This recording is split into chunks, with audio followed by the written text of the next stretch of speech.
What's up, everybody? Welcome back to Main Entre, serving you all bite-sized business tips and inspiration today from San Diego with Eddie Kashou, CEO and founder of Brothers Signature and Catering, which he's recently sold and is now teamed up at Rogue One Enterprises. Eddie Kashou is a man of faith, one of my favorite people and mentors, as well as an active trader in the stock market. So in today's episode, I hope that you guys are ready for your next big million because your main entree is prepped, cooked, and ready to go. Let's take a look at the menu. So the hardest part about having to choose something on the menu is that itself, having to choose one thing.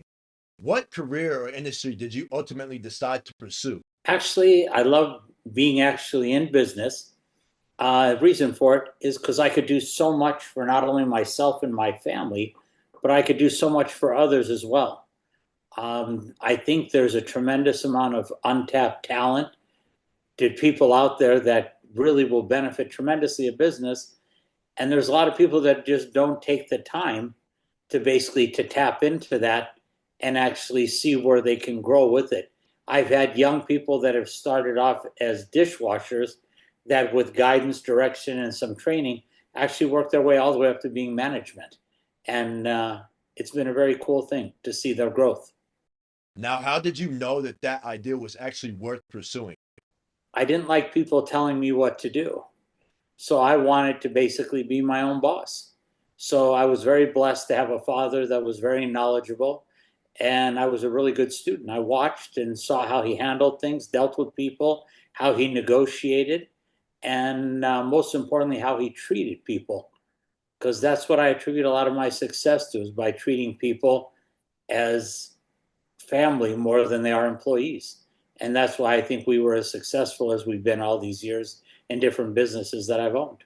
Eddie, did you know that my first job was actually as a restaurant server? I still remember it to this day. Do you remember what your actual first job was? Yeah, I made French fries at Carl's Jr.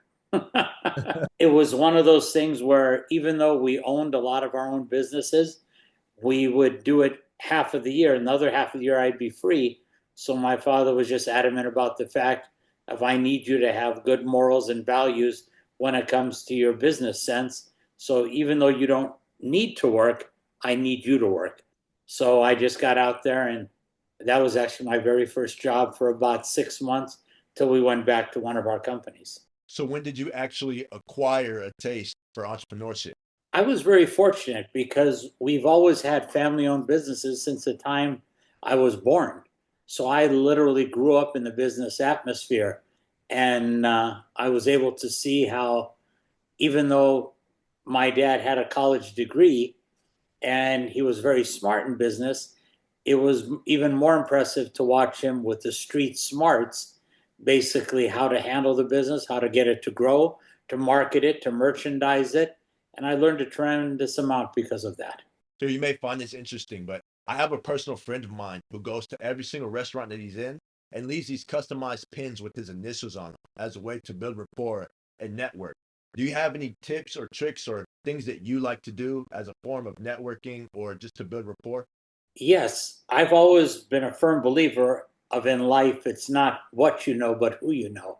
So it's very rare that I ever go to a business or I go to even staying at a hotel or anything um, where I don't actually go out of my way to meet people, to make connections, because I realize it's nice having a phone book with a million phone numbers in it, because there's always an opportunity for you to know someone, whether it's to purchase a car, whether it's to get a reservation, whether it's just to literally do anything in life that you need to do.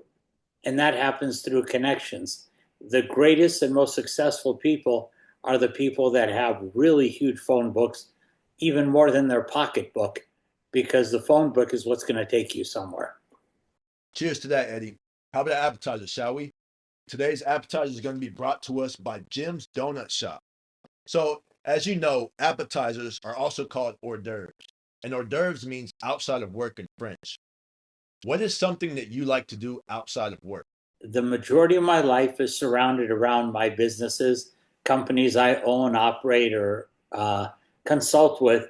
But whenever I'm away from the business, I spend a tremendous amount of time with family and also helping out young people to basically prepare them to be entrepreneurs themselves. And I get tremendous amount of satisfaction from helping people to achieve their full potential.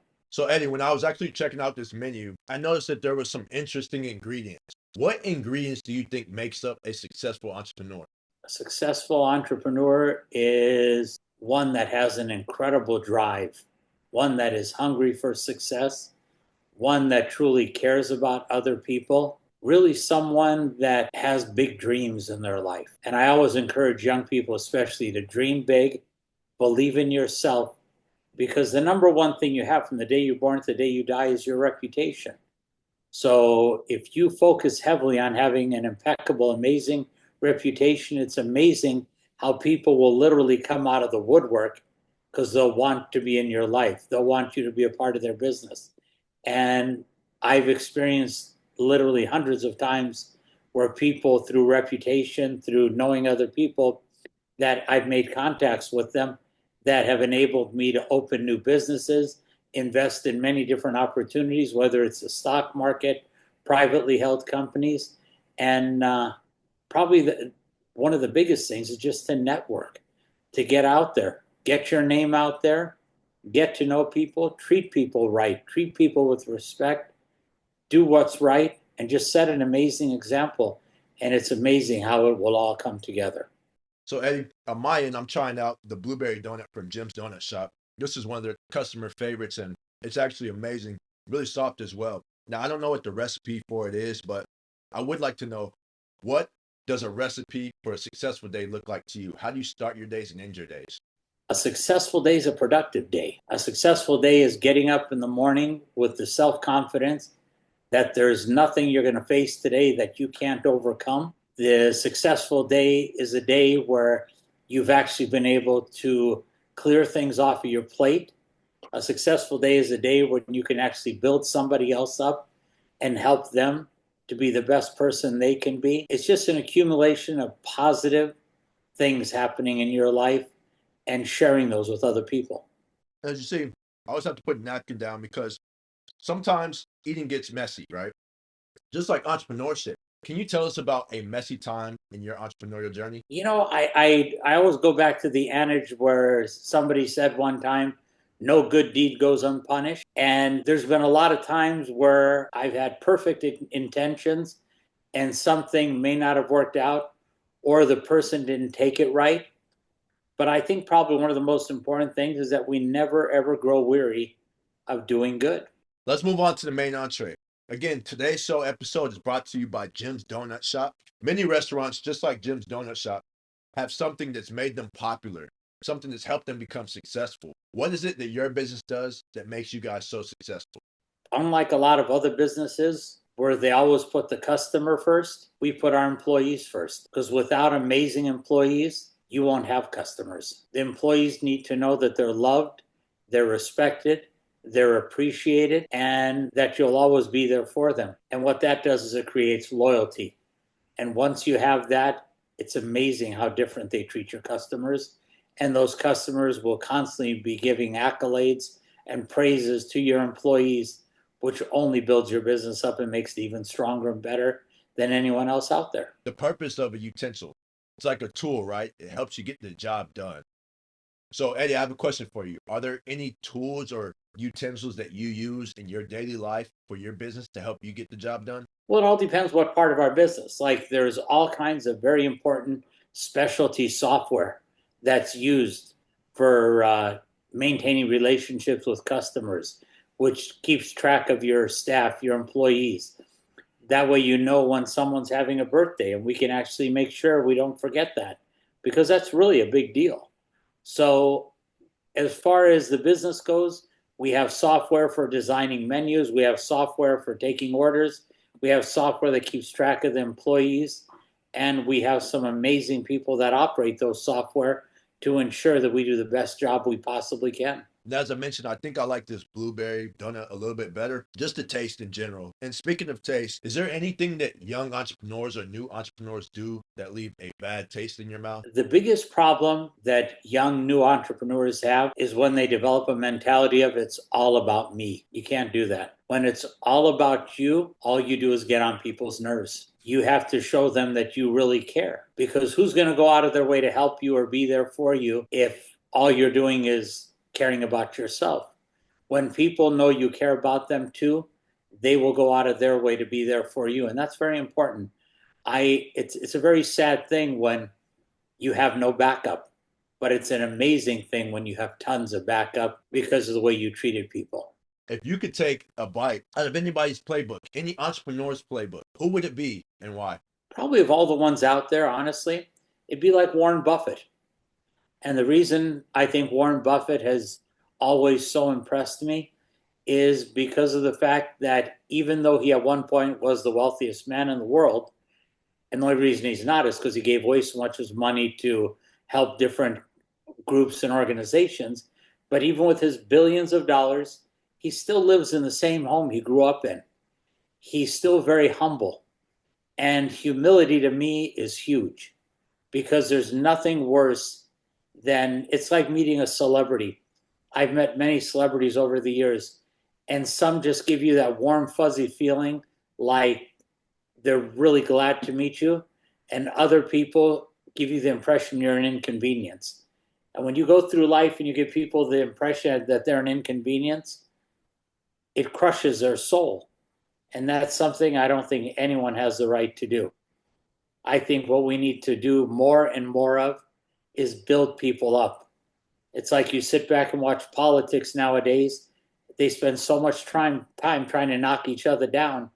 If they would just spend a little more time working together and building everyone up, just think of how amazing this world would be to live in. Not everything about entrepreneurship is likable at first, right? It's more of an acquired taste. What is something that an entrepreneur has to grow to love in order to be successful? Probably one of the hardest things that a lot of people are not used to is once you become well to do, once you become an entrepreneur, once you become very successful, some people start showing up out of the woodwork trying to take advantage of you. They try to manipulate you. They try and play on your good side to take advantage of you.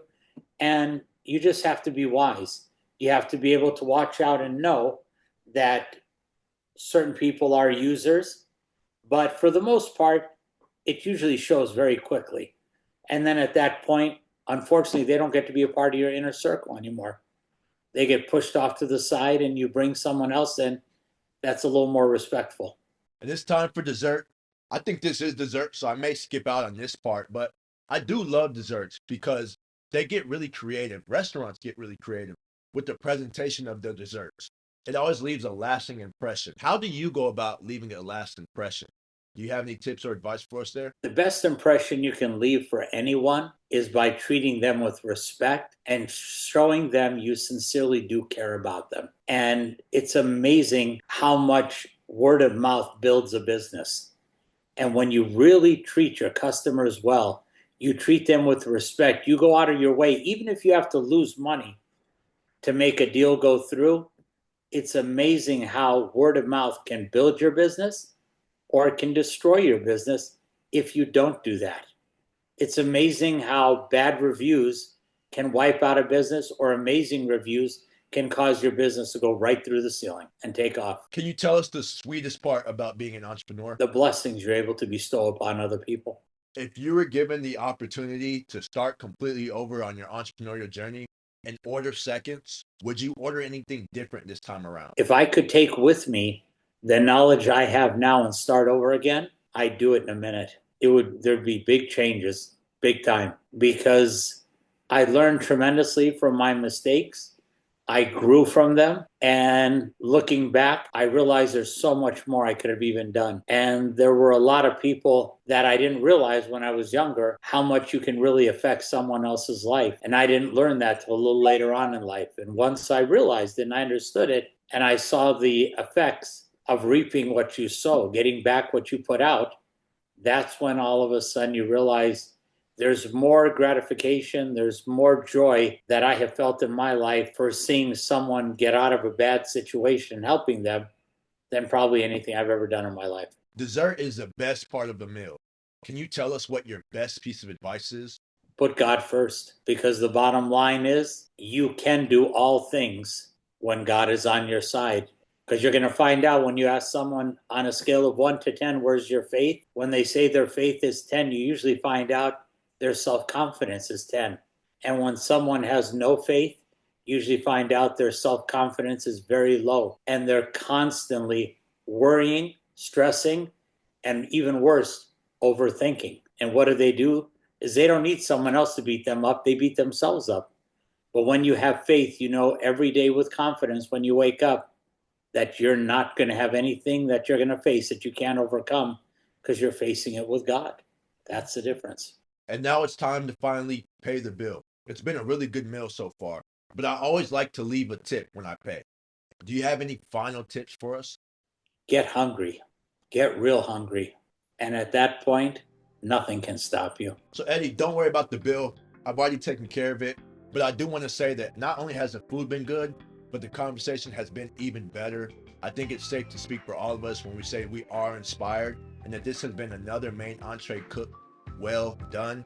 So, until the next one, I'll see you guys all soon. Take care. Are you hungry for more? Subscribe to Free Appetizers, our free newsletter for entrepreneurs served fresh weekly at mainentree.com. And now you can order Main Entree to go. Main Entree is now available on Spotify, Apple, and YouTube. And there you have it. I think it's safe to say that this has been another well done episode. Make sure that you tune into our next episode to see what we've cooked up. So until then, thank you for dining in with us. We hope to see you again soon. Take care.